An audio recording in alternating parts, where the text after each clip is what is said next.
One of the most important decisions you'll have to make in Hogwarts Legacy is deciding what house you will represent. Now, we actually put up a poll a couple days ago asking you the same question. Which house will you represent? Right now, Gryffindor is winning. If you guys want to better the odds for your house, make sure you go ahead and place a vote on that poll.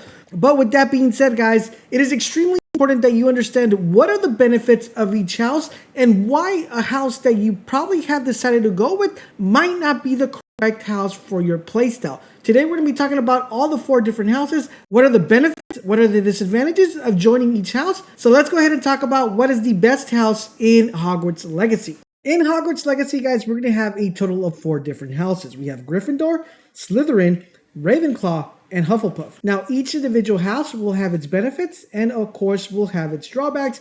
And depending on what type of playstyle you want to proceed in the game, will determine which class is better suited. So how exactly do you get to select the class? As of right now, we currently don't know how that's going to be, but based on the trailer, we do get a little bit of information of this actual process being taken place. For those of you who are Harry Potter fans, you guys might already know, but for those of you who are not Harry Potter fans and you're just playing the game for the first time, there is a mechanic within the game and also within the movie that actually selects what type of house your character will belong with. Now, this is part of the sorting ceremony. Basically, the sorting ceremony, guys, it's going to handpick a student for each individual class. Now, the way this is actually done is by a sorting hat. There is a sorting hat in the game, as you guys see here right now in the trailer, and also in the movies, that actually gets placed on the characters or on the person's head, and this sorting hat will announce what house the student will join. Now, it's a little bit unclear on how the sorting hat tends to pick the student. Is it based on the quality or the values,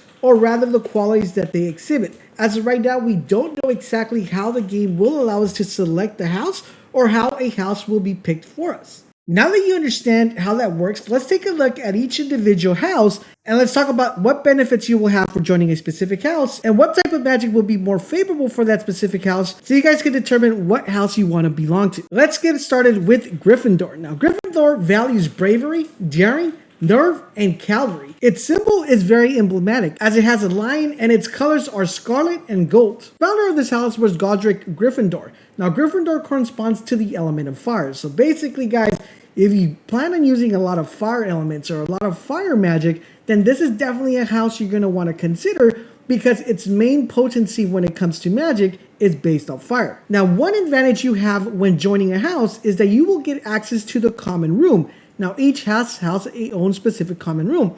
This one in specifically, guys, the common room on this one is located on one of the highest towers of Hogwarts. Now, the entrance to this common room is situated on the 7th floor of the east wing of the castle, and it's guarded by portraits of the Fat Lady. She only permits entrance to her common area if she's given the correct password, which has been changed numerous times throughout the school year. Now, Gryffindor is one of the most famous and one of the most predominant picked houses since it's had some of the most famous wizards and witches. Of course, one of the most famous being Harry Potter. So a lot of people tend to pick Gryffindor. So now remember, if you guys like magic and you like fire magic and fire elemental magic, then this is definitely the house you want to pick. The next house we're going to be taking a look at is Hufflepuff. Now, Hufflepuff actually values hard work, dedication, patience, loyalty, and fair play. They are super humble individuals, and their emblem is made of yellow and black colors. In addition to that, guys, their emblematic animal is a badger, which kind of coincides with the hard work, dedication, and patience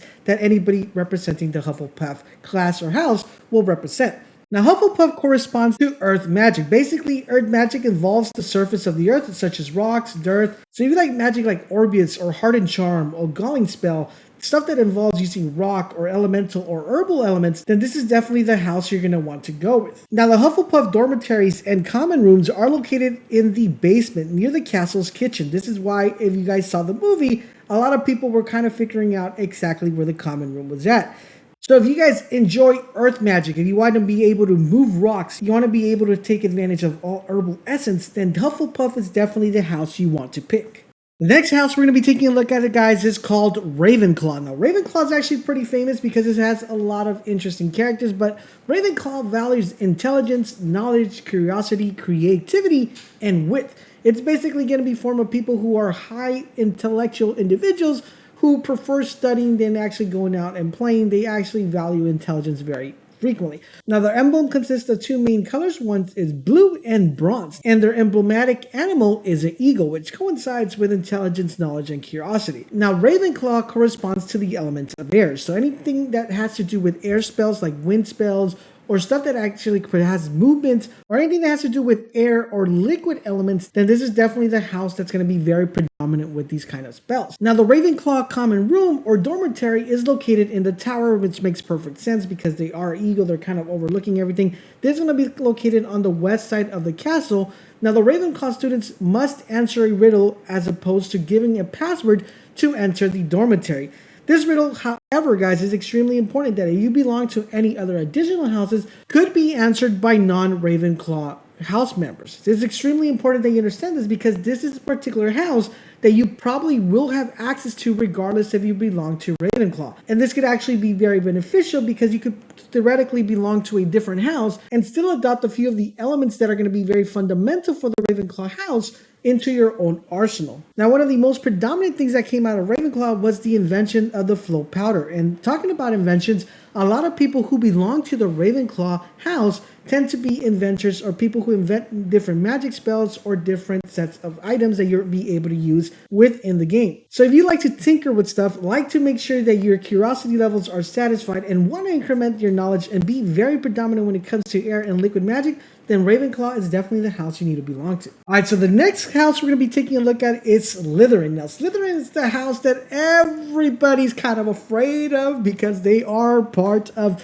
having one of the biggest dark wizardry, dark magic opposed. Basically, their values, what do they actually value when you decide if you should join their house? Ambition, leadership, self-preservation, cunning, and resourcefulness. Now, this is pretty interesting qualities because if we had to kind of narrow it down to one particular word, we would probably say they value selfishness. Now, we take a look at their emblem, guys. Their emblem, of course, is made out of green and silver, and their emblematic animal, of course, is a serpent. Not a snake, don't get it twisted, a serpent. Now, Slytherin's corresponding element is water. Basically, guys, if you like dark magic, if you guys like the occult, if you like having some mystical elements to your house, then this is definitely the house you're going to want to go with. Now, to get access to the Slytherin dormitories and the common room is definitely one of the hardest rooms to get access to because you have to go through a bare stone wall that is located within the dungeons. Now, one interesting thing to note about this particular dungeon area is that potion lessons took place underneath the dungeon. So if you guys like having access to potions, like having access to dark magic, or overall in general are super ambitious and want to make sure you get in tune within the dark element, then this is definitely the house you need to pick. What more can I say that one of the most favorite Slytherins includes Merlin? And what more can we say? As you guys know, Merlin was a super powerful wizard, and not only that, but he did dabble into the dark magic.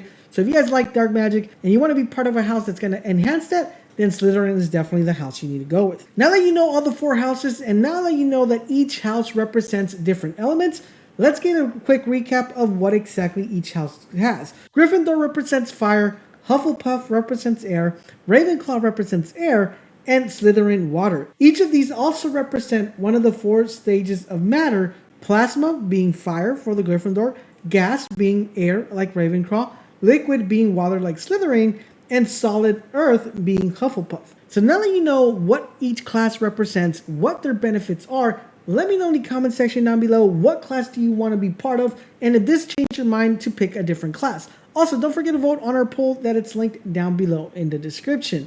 Now that you know all about the classes, now it's time for you guys to check out any of these two videos that are popping up right on the screen. 16 new features that you need to know about the game, and also if you want to know when the release date might be coming for the game, check out this video also covering the release of the game coming soon. I hope you guys are enjoying our Hogwarts Legacy content. If you are, do me the huge favor, guys, drop a comment, drop a like, but most importantly, subscribe to the channel, turn on all your notifications so you guys won't miss when our videos go live. Thank you guys for watching, and I'll catch you guys on the next video.